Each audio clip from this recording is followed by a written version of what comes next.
নমস্কার বন্ধুরা, আমি মধুশ্রী আর আপনাদের সবাইকে স্বাগত আমার চ্যানেল মধুশ্রীস ওয়ার্ল্ডে।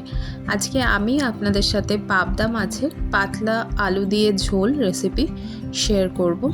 তাহলে চলুন শুরু করা যাক।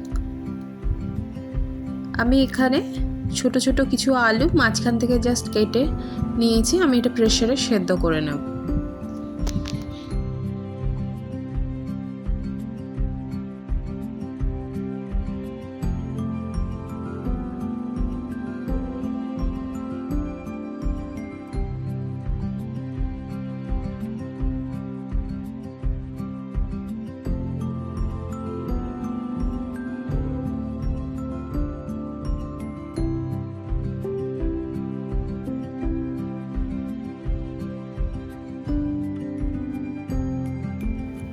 আমি এখানে আলুগুলোতে প্রেসারে 2টো সিটি দিয়ে নিয়েছি। আর তারপরে আমি যে আলুর খোসাগুলো ছিল সেগুলো সেদ্ধ হওয়ার পরে ছাড়িয়ে নিয়েছি।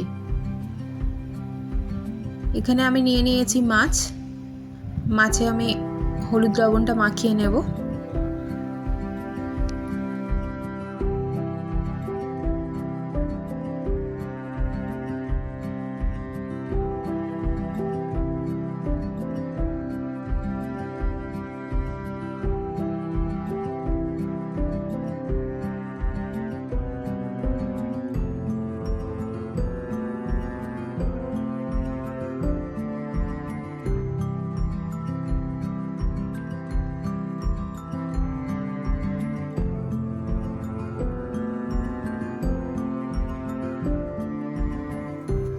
একে একে এখানে আমি সব মাছগুলোই ভেজে নিয়েছি।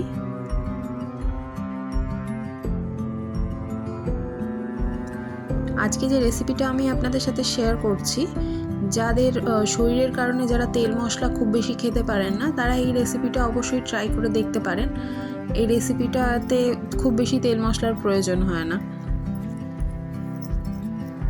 মাছগুলো আমার ভাজা হয়ে গেছে। এবার আমি তেলে একটু জিরে, লঙ্কা আর টমেটো ফোড়ন দিয়ে দিয়েছি। দিয়ে এবার ওই সেদ্ধ করে রাখা আলুগুলোকে আমি দিয়ে দেব।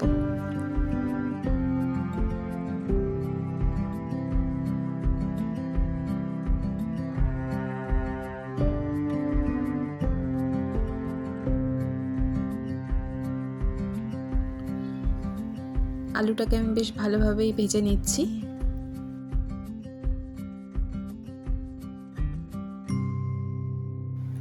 এরপরে আমি এখানে অ্যাড করে দিচ্ছি 1/2 চামচ হলুদ আর 1/2 চামচ জিরে গুঁড়ো।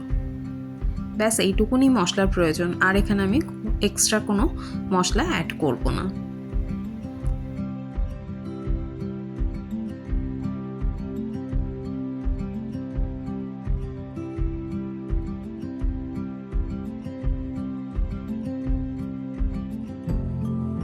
এরপরে আমি দিয়ে দিচ্ছি লবণ। আমি 1.5 চামচ মতন লবণ দিয়েছি আর 1/2 চামচ দিয়েছি চিনি, টেস্টটাকে ব্যালেন্স করার জন্য। আপনারা চাইলে চিনিটা স্কিপ করতে পারেন।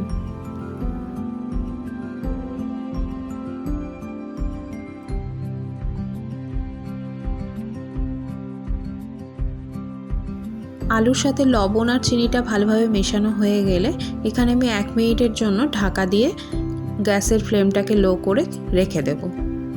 ব্যাস আমার 1 মিনিট হয়ে গেছে। এবার আবার এই আলুগুলোকে ভালোভাবে নাড়িয়ে নেব। আর এরপরে আমি দিয়ে দেব ঝোলের জন্য জল।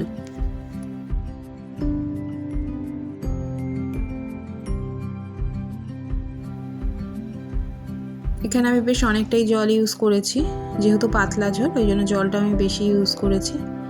তারপর আমি ঢেকে দিয়েছিলাম। ঢাকা দেওয়ার পর বেশ ঝোলটা ফুটে উঠেছে। এবার ঢাকাটা নামিয়ে নেব। এবার খোলা অবস্থায় এই ঝোলটাকে ফুটতে দেব।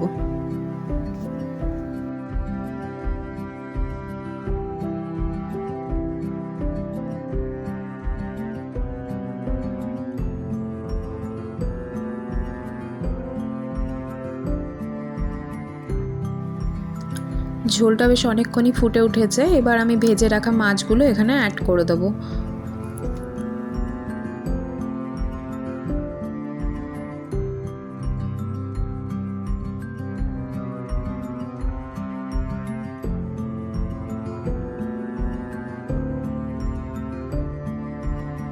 এই ঝোলটায় আরও একটা জিনিস অ্যাড করলে টেস্টটা আরও দ্বিগুণ হয়ে যায়, সেটা হচ্ছে বড়ি। আপনারা যদি চান তাহলে বড়ি ভেজে ঝোলটা অ্যাড করতে পারেন। আমার কাছে ছিল না বলে আমি বড়িটা অ্যাড করতে পারিনি, আমি শুধু আলু দিয়েই করেছি।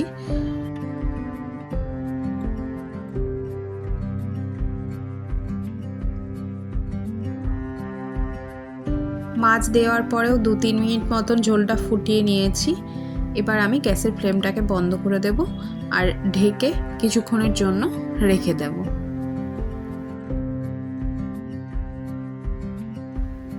পাবদা মাছের পাতলা ঝোল রেসিপি আমার একদম রেডি। দেখুন, কম তেলে বা কম মশলায় রান্নাটার কালারটা কিন্তু যথেষ্টই ভালো এসছে। তাই যারা তেল মশলা একটু কম খান তারা এই রেসিপিটা একবার ট্রাই করে দেখবেন, আশা করি ভালো লাগবে। আজকের আমার এই রেসিপিটা আপনাদের কেমন লাগলো অবশ্যই জানাবেন। যদি ভালো লাগে একটা লাইক করবেন, একটা কমেন্ট করবেন, একটা শেয়ার করবেন, আর নতুন হলে আমার চ্যানেলটা সাবস্ক্রাইব করবেন। সবাই ভালো থাকবেন, টাটা।